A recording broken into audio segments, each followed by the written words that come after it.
Hai, Assalamualaikum semua, selamat malam. Welcome back to Nota Kimia Sir Amiruddin. So, untuk video kali ni, apa yang saya nak share dengan awak semua ialah macam mana cara untuk kita jawab soalan tentang bab 3 form 4, which is calculation, tentang soalan konsep mol. Jadi previous video saya ada tunjukkan dekat awak macam mana kita nak jawab soalan kan, menggunakan 4 step. Yang dia ada step dia. Yang pertama adalah apa? Kalau kita ingat lagi, apa step pertama untuk kita buat soalan calculation ni? Jadi bila nampak je soalan calculation dalam kepala, yang pertama kita buat dulu persamaan kimia seimbang. Yang kedua, kita tukarkan info yang soalan bagi kepada mol. Yang ketiga, kita buat apa? Kita buat nisbah mol. Dan yang keempat adalah kita tukarkan mol tu kepada jawapan. Jadi itu adalah ada haiwan pula, ada benda terbang-terbang dekat saya punya ni. Okey, tak apa, abaikan dia. Tapi seram juga ada kat sebelah ni. Okey, jadi itu adalah step dia. Jadi dalam video kali ni yang saya nak tunjukkan dekat awak adalah another soalan. Okey, another contoh soalan yang mana kita nak buat soalan melibatkan kepengiraan ataupun calculation. Soalan macam ni kan, dia sangat famous tau dekat dalam SPM, dalam exam, especially kalau dia adalah soalan untuk exam form 4. Dia sangat famous untuk keluar sebab dia boleh tanya banyak benda. Okay, bila soalan pengiraan ni dia keluar dekat mana? Dia keluar dekat bab 6 form 4 acid base, bab 7 form 4 kadar tindak balas, bab 1 form 5 redox, bab 2 form 5 sebatian karbon, bab 3 form 5 termokimia. Macam tu. Okay, jadi untuk soalan malam ni, jom kita mula. So dalam soalan ni nampak tak dia bagi tahu apa? Dia kata dekat kita 6 gram kuprum 2 oksida ditambah kepada 50 cm padu 1 mol DM-3 asid nitrik. Maksudnya apa tu? Maksudnya awak bayangkan contoh seada, tak ada contoh botol. Katakanlah saya ambil, katakanlah seada ini ialah asid nitrik contoh. Bayangkan ni ialah asid nitrik So asid nitrik ni saya ambil kuprum 2 oksida dan semasukkan ke dalam benda alah ni. So apa yang berlaku? Jadi bila kita nampak soalan ni, benda pertama kita buat dulu, step dia ialah apa? Nak buat soalan ni, step dia yang pertama, buat dulu persamaan kimia seimbang. Jadi buat dulu step yang pertama kelas, balance chemical equation. Jadi kita tengok dia bagi kita apa ni tadi? Dia bagi dekat kita kuprum 2 oksida. Kuprum 2 oksida bila kita tambahkan dia dengan asid nitrik. So asid nitrik kalau kita belajar untuk form 5 belajar bab 6 form 4. Asid nitrik formula kimia dia adalah HNO3. So bila kita gabungkan dua benda ni, apa yang berlaku? Kita campurkan dia. Jadi buat dulu persamaan kimia seimbang. Previous video saya pernah ajar dekat awak. So tengok balik Jadi dekat sini kita nak buat apa ni? Kita akan gunakan konsep sistem butter. Sebab apa? Sebab ada lelaki 1, lelaki 2. Ada perempuan 1, perempuan 2. Jadi dia akan bertukar partner, dia bertukar pasangan. Lelaki ni dia akan kahwin dengan perempuan ni. Manakala lelaki ni akan pergi dekat perempuan ni. Macam tu. Ibaratnya dia bertukar pasangan. Jadi apa yang berlaku? Kuprum ni tadi dia akan pergi kepada nitrat. So dia akan membentuk kuprum 2 nitrat. Dan kat belakang nampak bila O dengan H yang tinggal, cikgu pernah ajar before this. Tip dia apa? Tips dalam SPM nya ialah apa kelas? Kalau kita nampak, cikgu tulis kat sini tips dia adalah kalaulah kita nampak ada O dan juga H yang tinggal, kat belakang kita tak payah fikir panjang, kita terus jadikan dia sebagai H2O. Gitu. Maksudnya kat belakang ni akan ada apa? Ada H2O. Jadilah dia persamaan kimia. Tapi dia belum seimbang lagi ni. Kita belum dapat markah penuh lagi ni. Sebab apa? Benda yang paling obvious kita nak seimbangkan, nampak tak dekat sini? Ialah hidrogen kita ada 2 ketul. Sementara dekat depan ni ada seketul je. Jadi macam mana cikgu nak jadikan hidrogen ni pun 2 ketul juga? Jadi cikgu akan letakkan 2 dekat depan hidrogen. Gitu. 2 depan hidrogen. Tak boleh letak 2 dekat tengah, tak boleh letak 2 kat belakang. Dia mesti duduk dekat depan. Okey, bila kita letak 2 dekat depan hidrogen ni, awak kena tahu yang 2 ni adalah milik O, 2 ni juga adalah milik nitrat. Gitu. Okey. Jadi, bila cikgu letakkan benda alah ni dekat depan, membawa maksud nitrat kat sini 2 juga. Jadi, dia pun dah seimbang dah, nitrat. Hidrogen pun 2 dah seimbang. Maka settle kita punya step yang pertama tadi untuk kita buat persamaan kimia seimbang. Sampai sini boleh faham? Okey, so cikgu teruskan kepada step yang kedua. Okey, step yang kedua, information dalam soalan. Okey, dia bagi apa kat kita tadi? Dia kata kuprum 2 oksida ni ada 6 gram. Jadi cikgu tulis information yang soalan bagi dalam bentuk GSAM. So dekat sini GSAM kepada kuprum 2 oksida ialah 6 gram. Dia bagi macam tu. Macam mana cikgu tahu tu GSAM? Sebab dia guna unit gram. So GSAM lah. Okey, lepas tu HNO3. Asid nitrik tadi dia bagi satu adalah, nampak kat sini, Cm kuasa 3. So Cm kuasa 3 ini adalah unit kepada apa? Cm padu. Cm padu adalah unit kepada isi padu, volume. Sementara mol Dm negatif 3 ni adalah unit kepada apa? Ini adalah unit kepada kemolaran. Dalam bahasa Inggeris, molarity. Cikgu tulis sebagai M besar. Jadi, dalam soalan info dia bagi satu adalah isi padu kepada asid nitrik ni adalah 50 cm padu. Dan juga kemolaran, cikgu tulis sebagai M besar, dia adalah 1.0 mol Dm negatif 3. Macam tu. Okey, jadi ini adalah info yang soalan bagi. Next, kita baca soalan. Soalan nak apa? Soalan kata hitung baki CuO yang tidak bertindak balas. Macam tu. Maksudnya dia nak suruh kita kira apa? Bayangkan tadi cikgu ada asid cikgu tadi.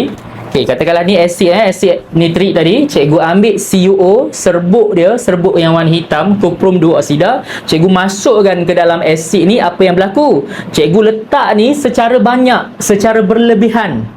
Macam tu. Maksudnya ni dekat sini ni CuO yang cikgu masukkan ke dalam asid ni adalah excess ataupun berlebihan. Maksudnya cikgu letak banyak. Letak banyak macam tu. So banyak dia banyak mana? 6 gram cikgu letak. Banyak banyak macam tu. Okey, bila cikgu letak, apa yang berlaku adalah asid ni dia akan bertindak balas dengan CuO tadi. So bila dah habis dah asid ni bertindak balas, maka akan ada CuO tu balance dia yang tidak bertindak balas. Boleh bayang? Ibaratnya cikgu ada air, cikgu letak air sikit je. Lepas tu ambil panado soluble, pum letak. Mungkin 3 ketul. Lepas tu dia pun react. Dia react. Okay. Lepas semua dah react dengan air, so akan adalah balance yang tidak react tu, tidak bertindak balas. Jadi itulah benda yang kita nak kira dalam soalan ni. Boleh faham? Sebab tu dia tanya baki yang tidak bertindak balas. Jadi yang 6 gram yang kita dapat awal tadi ni, cikgu akan pindahkan letak ke atas. Macam tu. Cikgu akan pindahkan letak ke atas. Sebab apa? Sebab GSAM ni adalah GSAM yang excess. So apa yang kita nak kena buat sekarang ni ialah kita nak kena kira GSAM yang CuO yang bertindak balas ni. Kita nak kena kira GSAM kuprum 2 oksida yang bertindak balas. Macam tu. Sebab apa? Sebab soalan nak yang tidak bertindak balas. Jadi kita kena kira dulu kat sini. Kena tahu berapa banyak dia bertindak balas, supaya hujung dia nanti kita boleh tolak dengan yang ni. Faham? Okay. So ni cikgu tulis kat sini. Kita nak kira apa? Kita nak hitung GSAM CuO yang bertindak balas dulu. Baru kita boleh tahu baki. Okey, jadi bila kita nak kira benda alah ini, kita ingat lagi tak formula kita pakai apa dia? Ataupun teknik kita guna adalah teknik U. Maksudnya cikgu akan start daripada sini, lepas tu cikgu akan bergerak pergi kat sini, dan cikgu akan buat U-turn pergi dekat sini. Gitu. Ni maksud teknik U. Okey, faham tak perjalanan cikgu? Cikgu akan gerak pergi sini, cikgu akan gerak, cikgu gerak pergi sini, cikgu gerak pergi sini, dan cikgu akan bergerak pergi yang kat sini. Macam tu. Itu maksud teknik U. Nampak bentuk dia macam bentuk U-turn, bentuk U lah tu. Okey, jadi cikgu pergi kepada step yang kedua kat sini kelas. Apa yang cikgu nak buat ialah tukarkan info kepada mol. Macam tu. Tukarkan info yang soalan bagi kepada mol. Jadi info yang soalan bagi mana tadi? Ni info dia. V dan juga kemolaran. Jadi apa yang kita nak buat benda ni? Kita nak tukarkan dia kepada mol. So bila nak tukarkan kepada mol, cikgu akan gunakan magic triangle. So kat sini nak pakai triangle nombor berapa kelas? Macam tu. Dia ada molarity ataupun kemolaran dan dia juga ada isi padu. Jadi nak pakai nombor berapa? Kita akan pakai nombor 4. Okey, so cikgu letakkan mol dekat sini. Dekat atas ni ialah MV, bawah ni ialah 1000. Okey, masukkanlah nilai. So M dia berapa? Soalan dah bagi dah. M dia ialah 1.0 mol DM negatif 3. Sementara V dia ialah 50 cm padu. Nampak? Okey, jadi kiralah kat sini. 1 darab 50 bahagi dengan 1000. So awak akan dapat berapa? Awak akan dapat mol kat sini kelas. Ni kira tau ni. Mol yang awak akan dapat kat sini ialah, ni cikgu tulis balik, 1 darab 50 bahagi dengan 1000. Awak akan dapat 0.05 mol. Okey, so yang kita kira ni sebenarnya dia adalah apa tau? Dia adalah checkpoint dekat sini. Yang cikgu tengah kira ni ialah checkpoint yang ada kat sini, which is ini adalah 0.05 mol. Mol kepada siapa? Mol kepada asid nitrik. Okey, boleh? Lepas tu, lepas cikgu dah kira mol kat sini, cikgu pergi pada step yang ketiga. Kita buat apa? Kita buat nisbah mol. So ingat lagi step nak buat nisbah mol? Nisbah mol, macam mana cara dia? So daripada equation ni, nampak tak daripada sini? Kita ada 2 mol asid nitrik. Dia bertindak balas dengan 1 mol kuprum 2 oksida. Jadi cikgu akan tulis kat sini kelas. Cikgu tulis 2 mol asid nitrik. Dia bertindak balas dengan 1 mol kuprum 2 oksida. So kalaulah 0.05 mol asid nitrik, dia akan bertindak balas dengan berapa mol kuprum 2 oksida. Macam tu. So kita nak kena buat nisbah mol kat sini. Kalau 2 menghasilkan 1, kalau 0.05 menghasilkan berapa? Jadi dekat sini kita buat apa tau? Kita ambil nombor bawah, kita darab dengan atas. Dia punya lagu, bawah bahagi atas dapat jawapan darab sebelah. Bawah bahagi atas dapat jawapan darab sebelah. Bawah bahagi atas dapat jawapan darab sebelah. Bawah bahagi atas dapat jawapan darab sebelah. Macam tu. Okey, jadi 0.05 bila cikgu bahagikan dengan 2, awak akan dapat 0.025 mol CuO kat sini. Macam tu. Okey, jadi checkpoint dekat sini kita akan dapat 0.025 mol. Okey, selesai. Step nombor 3. Boleh faham nisbah mol sini? Dan seterusnya cikgu pergi kepada step yang keempat. Bila kita nak buat yang terakhir ni, kita nak tukarkan mol yang kita dapat tadi kepada jawapan. Jadi kita akan pakai sekali lagi magic triangle kat sini. Cuma nak pakai triangle nombor berapa ni? Macam mana nak tahu? Kita tengok kepada apa yang soalan nak. Soalan tadi kita nak kira hitung GSIM, CuO yang bertindak balas kan? Jadi bila nak kira GSIM, maka awak kena guna formula nombor 2 ataupun triangle nombor 2, which is apa dia?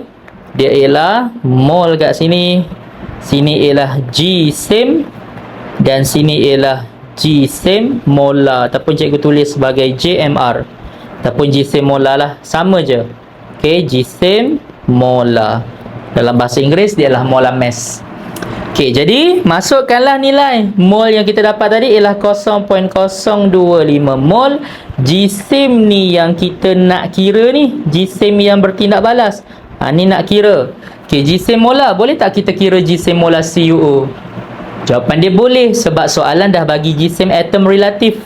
Jadi cikgu kira dulu kat sini jisim molar ataupun JMR, jisim molekul relatif kepada CuO. Berapa?